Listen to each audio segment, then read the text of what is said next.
Hey guys, welcome to my YouTube channel. My name is Nqobile. Thank you for tuning in. Please don't forget to like, share, comment, subscribe, and don't forget to hit the notification button so that you may be notified when I post the next video.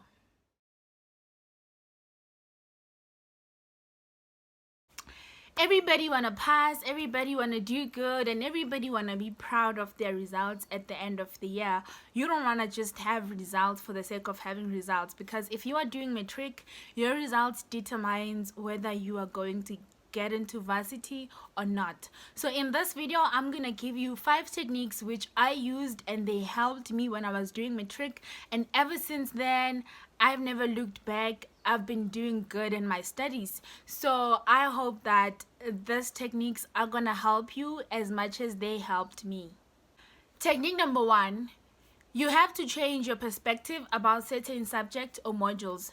So here's the thing, we all know that the power of life and death is on our tongue. So the moment we keep saying bad things and we prophesy bad things into our lives, we're definitely gonna see those things happen.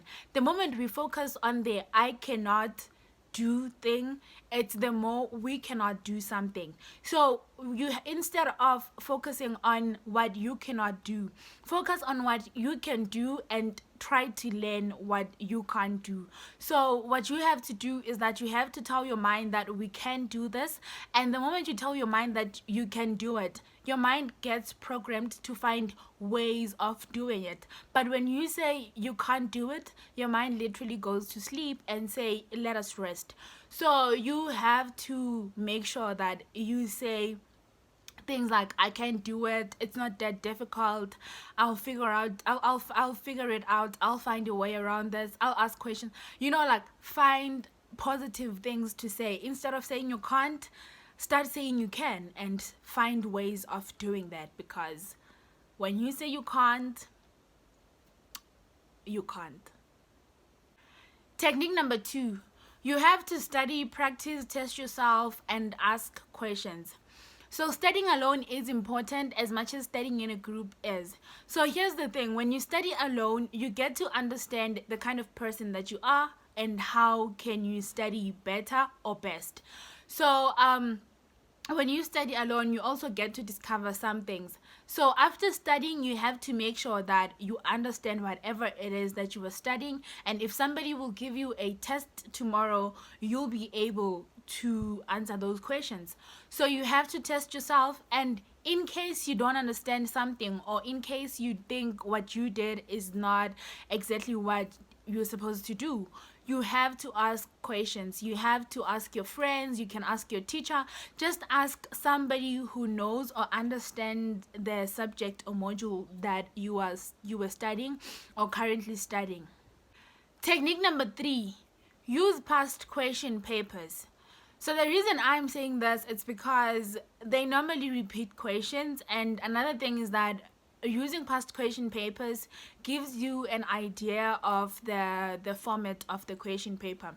So you get to know what's required of you in question 1, question 2, and what is required of you in the last page. So that will also help you prepare yourself in a way that it's not going to be destructive in the exam room, and you get there, you find that now you are being confused by the question paper.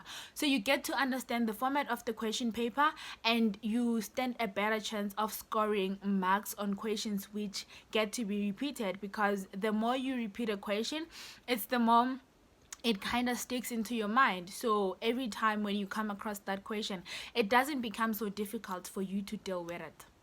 Technique number 4, know your productive hours. So we are different people and our bodies react in different ways. There are people who study best overnight, there are people who study best in the early hours, there are people who study best during the day.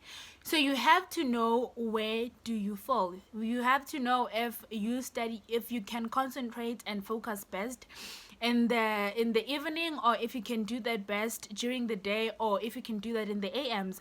And you have to make sure that you use that time effectively. So because an hour of straight studying, concentration, understanding, and focus is better than 3 hours of being in a room and trying to get something into your mind only to end up not getting anything into your mind. So you should know the kind of a person that you are so that you can utilize those hours effectively. Technique number 5: have enough sleep but not too much sleep. So you have to make sure that you rest your body so that your body and mind can recover after a long day of studying, a long day of tests and exams. And another thing is that a drowsy and tired mind doesn't do you any good. So you have to make sure that from time to time you either take in between naps and rest your body and mind to recover.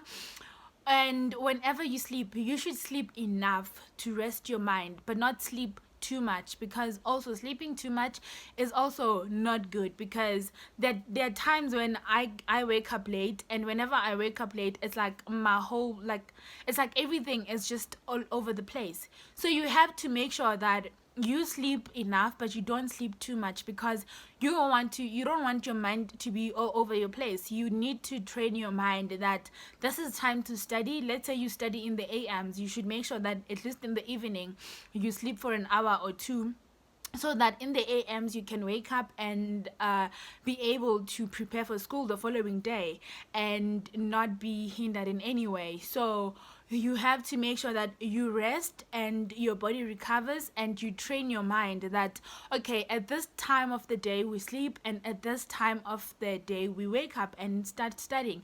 And that way your mind knows when to rest and when to start studying.